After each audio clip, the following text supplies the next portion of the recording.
Hello students. So we were doing chapter number 3 metals and non-metals of class 10th English medium. तो हमने अभी तक क्या पढ़ा था कि अगर मेटल्स और नॉन मेटल्स की हमने केमिकल प्रॉपर्टीज की थी जिसमें मेटल और नॉन मेटल डिफरेंट कंपाउंड्स के साथ रिएक्ट करते हैं। तो अब हम पढ़ेंगे कि अगर मेटल्स और नॉन मेटल्स आपस में ही रिएक्ट करते हों तो क्या बनेगा। तो इसके लिए कुछ चीज़ें हैं, देखिए reactions of metals with non metals. अगर मेटल्स की रिएक्शन हो नॉन मेटल्स के साथ तो क्या होगा। Reactivity of element is the tendency to attain a complete filled valence shell. Reactivity क्या होती है कि एक एलिमेंट रिएक्ट क्यों करता है, ताकि वो अपनी जो लास्ट ऑर्बिटल होता है उसके बैलेंस सेल जो होती है उसको कंप्लीटली फिल्ड कर सके। इसके लिए क्या करता है, वो रिएक्ट करता है।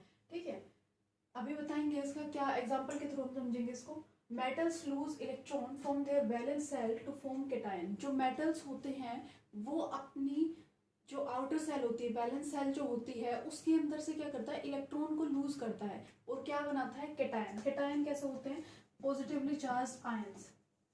ठीक है, non metals gain. Non metal क्या करते हैं, इलेक्ट्रॉन गेन करते हैं, लेते हैं in their valence shell to form anion.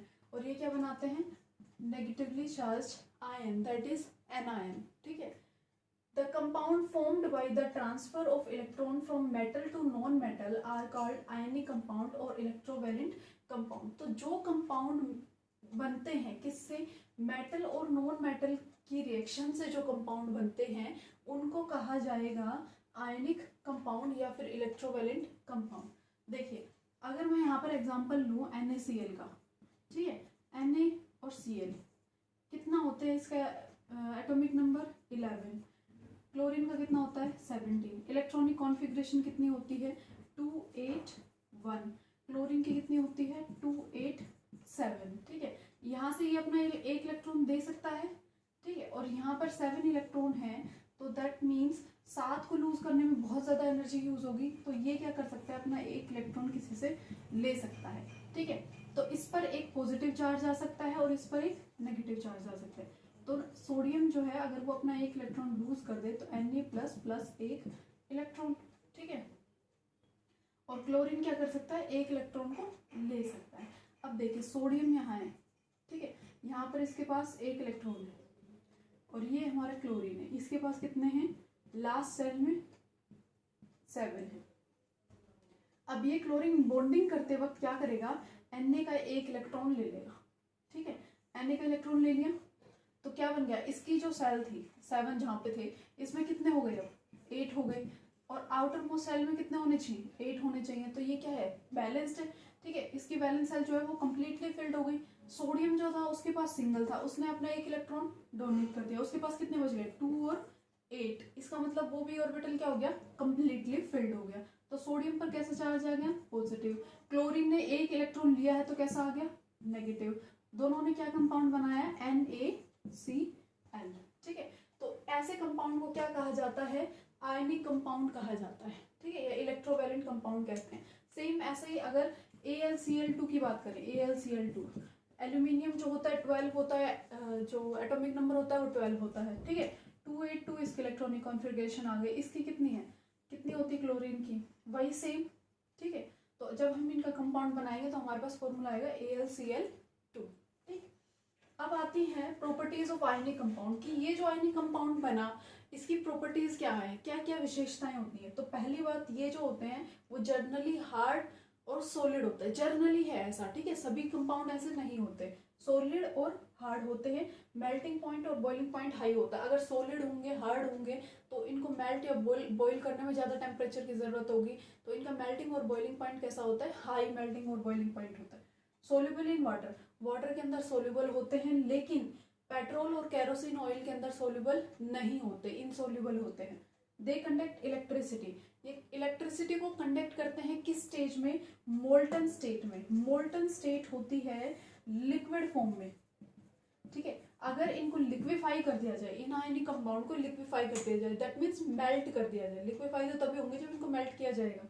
तो इनको अगर मेल्ट कर दिया जाए तो वो उनकी स्टेट होती है मोल्टन स्टेट। तो मोल्टन स्टेट के अंदर ये क्या करते हैं, इलेक्ट्रिसिटी को कंडक्ट करते हैं, लेकिन सॉलिड स्टेट में इलेक्ट्रिसिटी को ये कंडक्ट नहीं करते।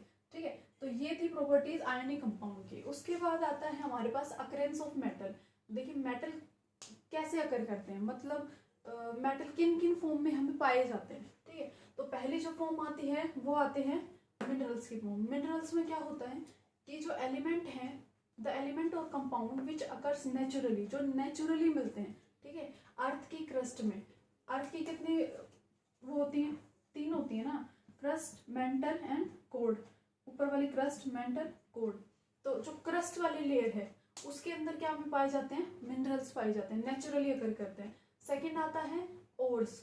ओर्स क्या होते हैं, मिनरल्स ही होते हैं और इनके अंदर हाई परसेंटेज होती है किसकी, किसी भी पर्टिकुलर मेटल की, ठीक है। और दूसरी चीज इनके अंदर क्या होती है, इम्प्योरिटी होती है। एक तो इम्प्योरिटी होगी इनमें, जैसे इम्प्योरिटी है और 4 या 5 क्या है, 4 या 5 टाइप के मेटल्स मिलेंगे, ठीक है। और एक की जो परसेंटेज होगी ना वो बहुत ज्यादा हाई होगी। तो ये क्या होता है, ओर्स के अंदर से हम उस मेटल को निकालते हैं, एक्सट्रैक्ट करते हैं, ठीक है, उसको निकाल लिया जाता है।